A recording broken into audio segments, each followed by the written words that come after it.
Bismillahirrahmanirrahim. Alhamdulillah nahmaduhu wa nasta'inuhu wa nastaghfiruhu wa nu'minu bihi wa natawakkalu alayhi wa na'udhu billahi min shururi anfusina wa min sayyiati a'malina man yahdihillahu fala mudilla lahu wa man yudlilhu fala hadiya lahu wa nashhadu anna sayyidina wa nabiyyina wa maulana Muhammadan abduhu wa rasuluhu wa sallallahu tabaraka wa ta'ala alayhi wa ala alihi wa sahbihi wa barak wa sallama tasliman kathiran. Now in last week's lesson, if you brothers and sisters remember that we made a start on a hadith which can be found in Musnad Ahmad, in Sunan Tirmizi, in Sunan Ibn Majah, where once a companion in the name of Hazrat Muaz radhiyallahu anhu asked Rasulullah sallallahu alaihi wasallam that, O Prophet of Allah, O Messenger of Allah, can you tell me of a deed or of an action which I could enter Jannah wa yuba'iduni minan nar, which can keep me further away from the fire of hell? So Rasulullah sallallahu alaihi wasallam's response was that, O Muaz, you asked a very big thing. It's not a very simple or an ordinary question. It's not like how many farais in wuzu, how many farais in ghusl. It's not something simple like that.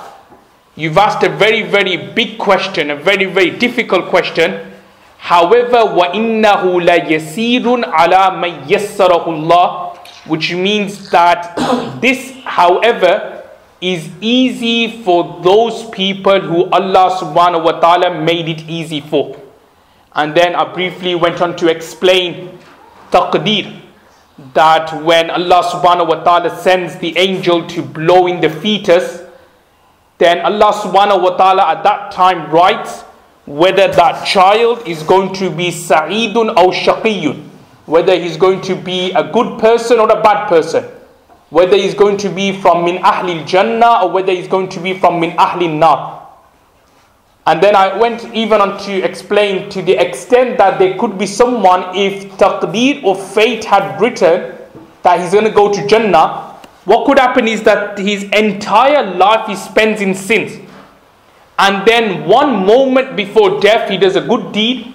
The angel of death comes, takes his soul, and he's now from Jannah.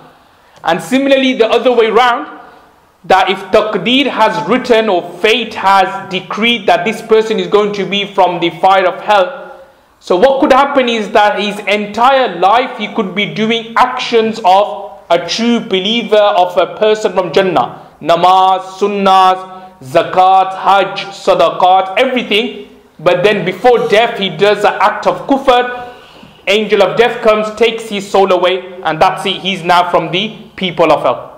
So what this hadith is saying is that all these good actions is easy for those who Allah subhanahu wa ta'ala made it easy for. Now what we're going to do in today's lesson in hadith, we're just going to be looking at the last part of this hadith, and if we have time, look at another hadith which is similar to what I'm going to explain today.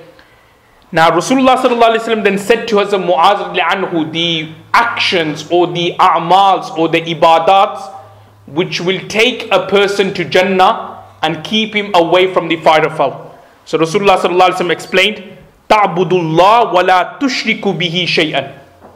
That worship Allah subhanahu wa ta'ala without ascribing partners with Allah.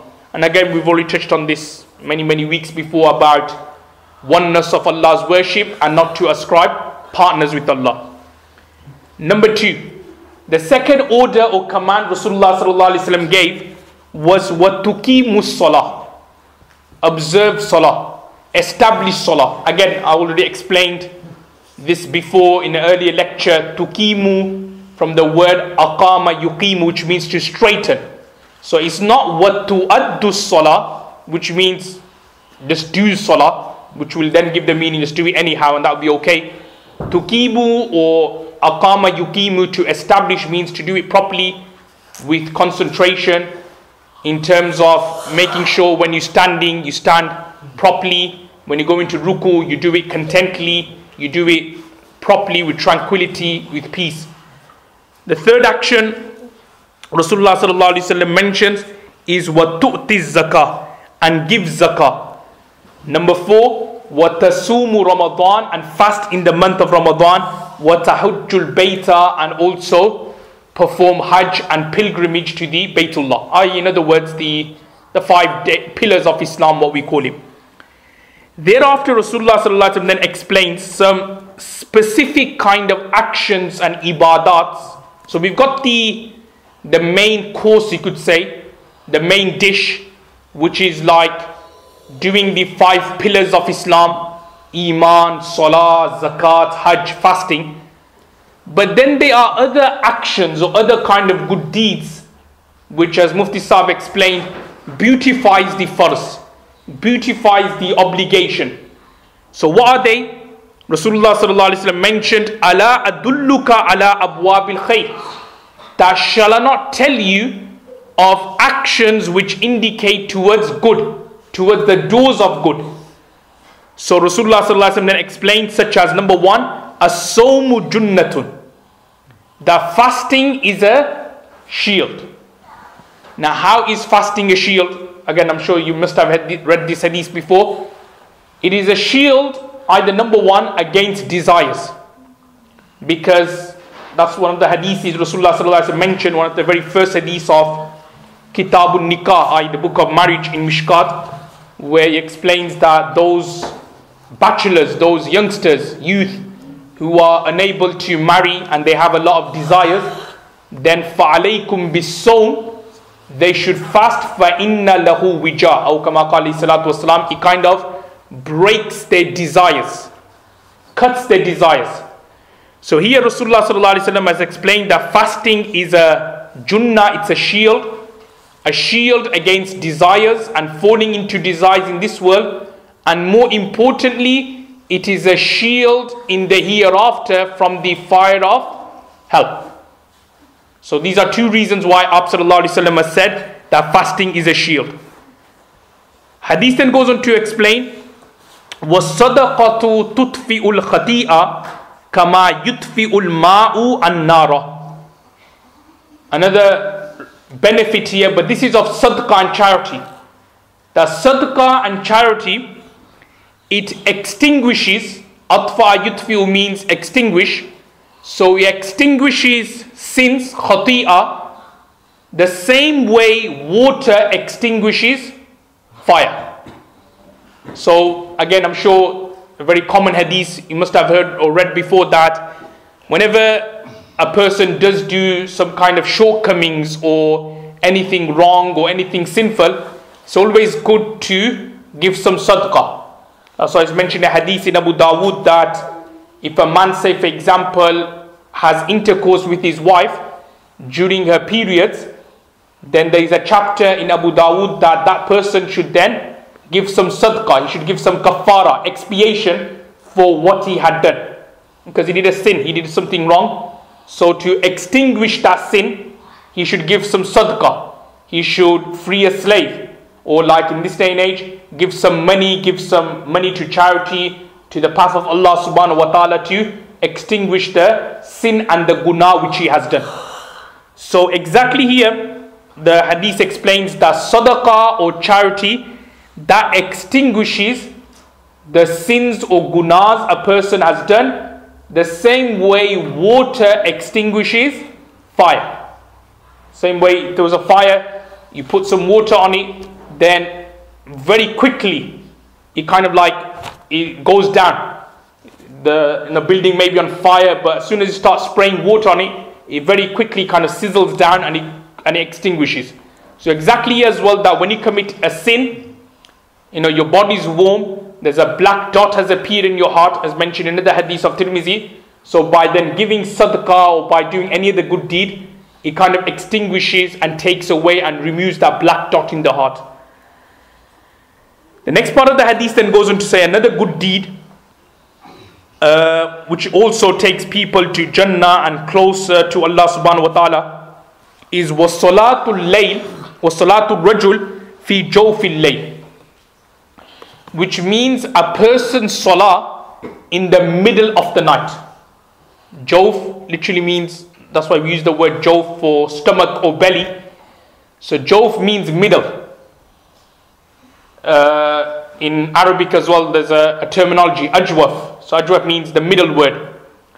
So similarly, this hadith is explaining that a man praying salah in the middle of the night. Now, middle of the night, I'm not referring to delaying Isha all the way until 2-3 o'clock in the morning.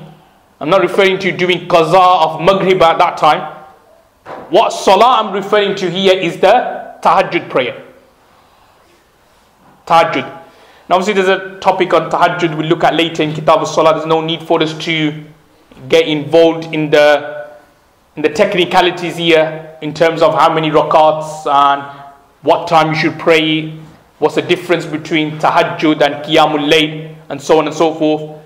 But what we can understand from this hadith here is, in particular for imams, scholars, da'is, preachers, tahajjud is something which is very, very important. Because preachers or teachers or scholars or alims or muallims, when they teach, it's not what they are teaching is having an effect on the students or on the audience. It's the power, or it's the way you say and whether it has an effect on the hearts of the people. Because let's take an example. Nowadays there's so many talks going on. We see thousands and thousands of people attending these talks. But then what happens to these people? They listen to the talks for hours and hours. Then the Monday morning, they'll be doing that very same sin which they were doing before the talk. Now, why is that the case? Could be some reasons. Could be they themselves are not correct, or also the speaker or the way he's saying things. There's no ta'athir, or there's no effect in that. Now, I don't want you guys to take the wrong meaning that I'm criticizing scholars. No, I'm not saying all scholars are like that, but sometimes what happens is that people, they are speaking, but there's no kind of like strength in the words. Even though they may be like shouting and raving around and gesticulating a lot, and you think, well, that's a passionate speaker, but it's the effect which is happening in the heart that is very, very less. And to achieve that for speakers or imams and for da'is and to preachers to kind of improve the effect of the words is by praying tahajjud. Because when you pray tahajjud, there's this instant connection with you and Allah. As mentioned in the hadith that in the last part of the night, Allah subhanahu wa ta'ala descends to the first heavens, as mentioned in the hadith. And then what happens is that because at tahajjud time, all the sinners have committed their sins and they've gone home to go to sleep. The thieves have committed their thieving, they've gone home. The zanis, the adulterers, they've committed their zina, they've gone home. So at that time, 3, 4, 5 in the morning, the entire dunya or the entire place is all quiet. It's soft, everyone's asleep. The sinners have gone to sleep, and that's why your connection with Allah is very strong at that time. And that is one of the reasons why it's recommended that when you pray Fajr, the Imam does long recitation. Why? Because that is the time when Inna Quran al-Fajri kana mashhuda is where the angels are present, and they are present. So any kind of recitation of the Quran at that time has an effect in the heart. So similarly in tahajjud, when you pray tahajjud, when you're reading Quran, it has a more effect on the heart.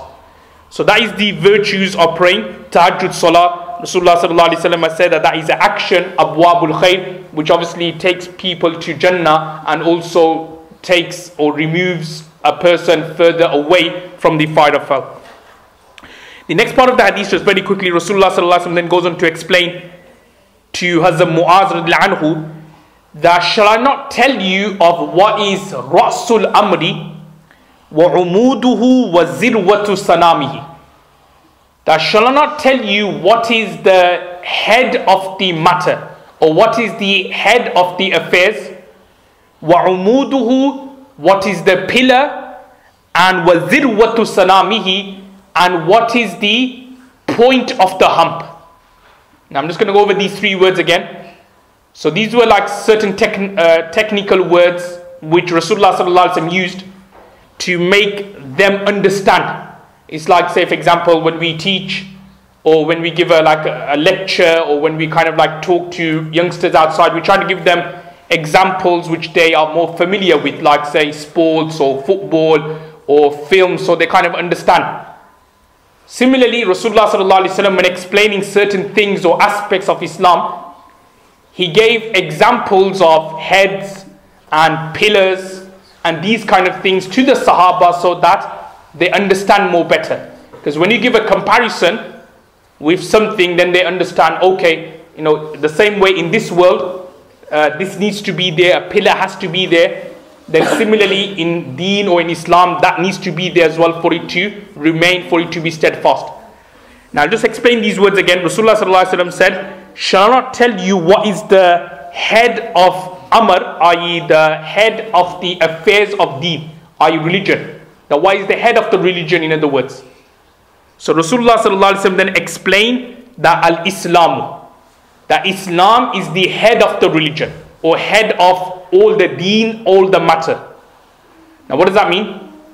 Now the same way a head, when an animal is caught, just say when an animal is caught, like you're hunting for an animal, if an animal is caught, you're not going to be chopping up its tail, would you?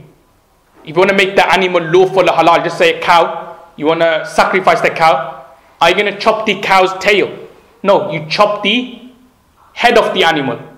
Why? Because when you cut the animal's head, then that's it, the animal's gone, it's dead. Now what this hadith is trying to say here is that the head of affairs is Islam. That is the main thing. Beliefs, Islam, submission to Allah, that is the main thing. Mutisa was explaining, like many people, they pray salah and so on, they have beards, but the belief is something else. It's not Islam, it's not submitting to Allah's commands or Rasulullah sallallahu alaihi wasallam sunnah. It's what they think. That's not Islam.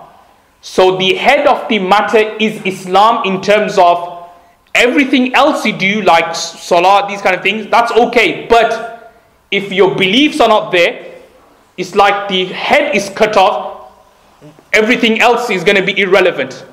It's like, say for example, the animal, if the head of the animal is cut, then that's it. You won't be able to use its legs, you won't be able to use its tail, you will not be able to use its body.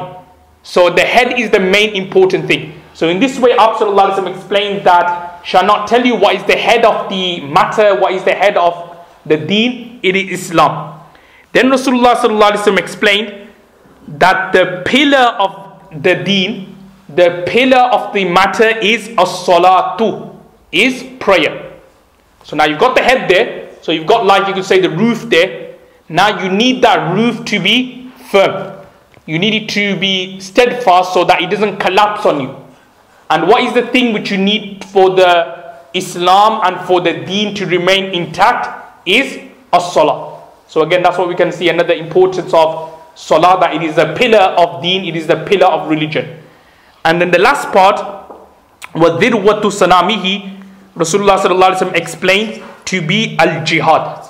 So in other words, the point of the hump, Rasulullah sallallahu alaihi wasallam explained to be that of jihad. In other words, what I mean by the point of the hump is that the point of the hump, or the hump in a camel, that looks very beautiful. It's like the same way, like everything's got a shape, or something's big, and as you know, something which is tall and big looks nice and beautiful. Take example like CN Tower in Canada, one of the, I think the longest structure, but it was a few years ago, I'm not sure now, which is the longest building in the world. So when you look at it from a plane or from somewhere, it looks really big, beautiful. So similarly, the beautiful or the magnificent thing in Islam, the zirwatu sanamihi, the most beautifying thing in Islam is al-jihad, which means to strive. Striving for the sake of Allah subhanahu wa ta'ala. Obviously it's a topic we'll come back to some other time. And then the last part of the hadith, Rasulullah sallallahu alaihi wasallam then says, "Ala ukhbiruka bi malaki zalika kullihi." That shall not tell you or inform you the roots of everything, or the roots of these things. So I mentioned three things here: Islam. Number 2 was salah. Number 3 was striving in the path of Allah subhanahu wa ta'ala.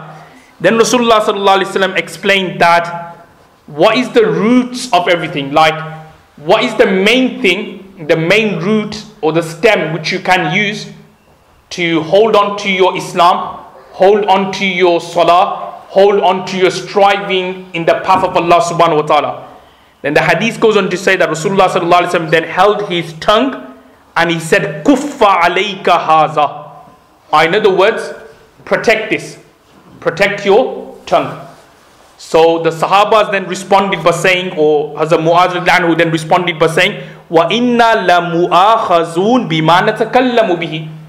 That are we going to be mu'akhazun, i.e. are we going to be subjected?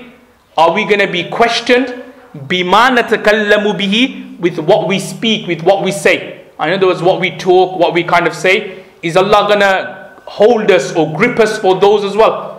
So then Rasulullah sallallahu alaihi wasallam said, وَهَلْ يَكُبُّ النَّاسِ فِي النَّارِ عَلَى وُجُوهِهِمْ أَوْ عَلَى مَنَاخِرِهِمْ إِلَّا حَصَائِدُ أَلْسِنَتِهِمْ. I.e., because of their tongues, people will be heading either head down or nose down to the fire of hell. In other words, because of their tongues, they would be going either head down or nose down into the fire of hell. Now what this last part of the hadith is explaining is many people, they have, as I said, Islam, Deen, they pray the Salah, they do everything, they strive in the path of Allah, they do the external efforts in the path of Allah subhanahu wa ta'ala. But what spoils it is because of their speaking, because of their words. Now I'm not just referring to just ghibah and backbiting or slandering, which we looked at before, Mufti Sahib explained before in the story of Ifk. So we're not just referring to that, but it's just like sometimes people, when they speak in a rude way and in a harsh way. There's no kind of like understanding of people's feelings, just literally barking in front of them, oh, do this, do that, or like, always at it. That is also wrong as well. Because remember, if say for example you speak in a very aggressive way, harsh way, and then you break that person's heart, then you will be questioned by Allah subhanahu wa ta'ala in the hereafter. So it's not just about backbiting and slandering, which many people understand to be from this hadith, but it could be anything. Speaking in a way, aggressive way, in an aggressive tone, in a way which is not considered to be appropriate, then that is totally wrong, and Allah subhanahu wa ta'ala will question us about that in the hereafter. And I'll give you an example of Rasulullah sallallahu alaihi wasallam. Everybody knows Rasulullah sallallahu alaihi wasallam manners and akhlaq, but in particular there's one hadith where one of the sahabis narrated that Rasulullah sallallahu alaihi wasallam would speak to us or would deal with us in such a way that we would think that we were the most beloved in the eyes of Rasulullah sallallahu alaihi wasallam. What does that mean? It means that every person Rasulullah sallallahu will speak to in such a way that that person thinks that, oh, Rasulullah sallallahu loves me the most.